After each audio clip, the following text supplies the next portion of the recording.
Hello everybody, it's Sarah Willis again with another video. I really feel called by Spirit to make this video. This video. I never really intended to make this video, but I was just hanging out and Spirit guided me to these 9 steps on breaking a soul tie. So I just thought I'd share it with you. Usually when I write songs, that's usually how it goes. Not always, but usually, I just feel like it's a download from Spirit. And this is the first time I ever got like a download for a video or an informational type video for everyone. So I'm hoping it helps at least one person. So first of all, what are soul ties? And how do they develop or how do they occur? Soul ties can be a positive thing, or a beneficial connection you have with another person, or it can be a toxic connection with a person. And how a soul tie develops is by sharing, by opening up and sharing information, time spent together, and of course sexual intercourse is the #1 way to create a soul tie with someone, because you're opening up your spirit to them, your soul to them, and you're spending time with them. So, so there's good soul ties and there's bad soul ties, and a toxic soul tie would also be known as Stockholm Syndrome or trauma bonding. So this video is to help those people who recognize that it's the same kind of spirit that you're dealing with of a person, except for it's just a different face, and you recognize that you have to break this connection, or maybe it's your first narcissist, and you just know it's something's got to change. And you need to break away from this toxic person. And it's like I said in my other videos, that leaving a narcissist or toxic relationship, it really does, not that I've ever been addicted to drugs, but I imagine it's similar. It feels almost impossible to break that connection with that person. It's a sick connection that you're addicted to. So this video is intended to help those suffering with a soul tie, with a toxic soul tie. Okay? So the first one of the 9 steps is retreat. And this kind of has 2 meanings. Mainly it's like retreat, run away, get away as far as as fast and as far away as you can get away from this person. And this is also when you would establish no contact.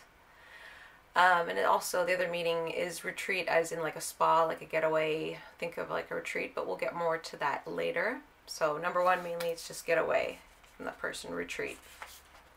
#2 is relinquished. So if you're able to relinquish the relationship, any businesses or agreements or arrangements you had with each other.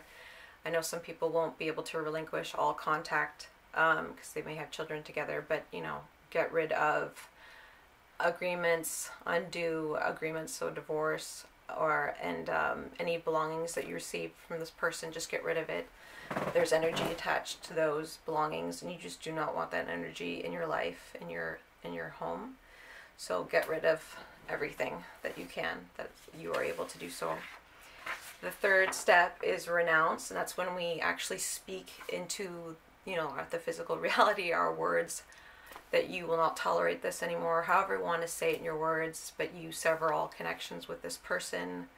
You want nothing to do with that toxicity, however you want to say. If you need to scream it, write it down, or talk to somebody about it, just purge it out.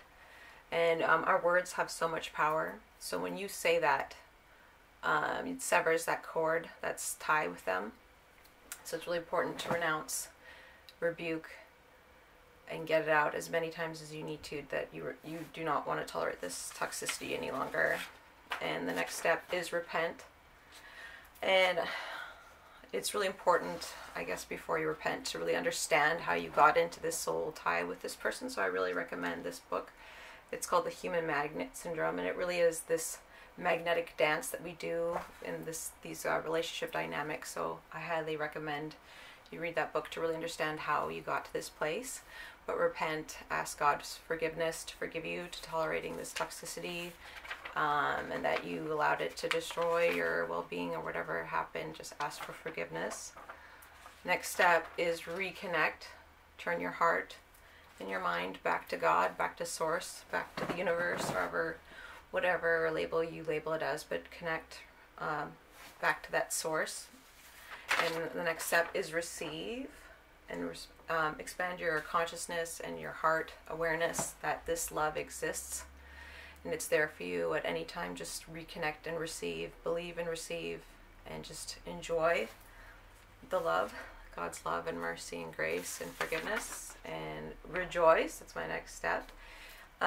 You want to feed your spirit and get into a high vibrational state when you're rebuilding. That brings me to the next step. When you're rebuilding your life, you need to, praise, worship, dance, or even comedy, laughter can help with rejoicing, feeding your spirit, but get into a high vibrational state. And the next step, the last step, is repeat. You may need to revisit some of these steps again, over and over again. You may have to renounce over and over again. It's still severed, but it's good just to let it out, to say it in the physical reality, your renouncements. And also, obviously, reconnecting and receiving. So often we get caught up in our headspace, but it's good just to bring our consciousness down to the heart and open our heart to receive God's love and peace and joy. Okay, so I hope I explained everything well enough. If you have any questions, feel free to reach out to me. My email will be down below. I hope everyone is doing well, and much love to everyone, and I'll see you in my next video. Bye for now.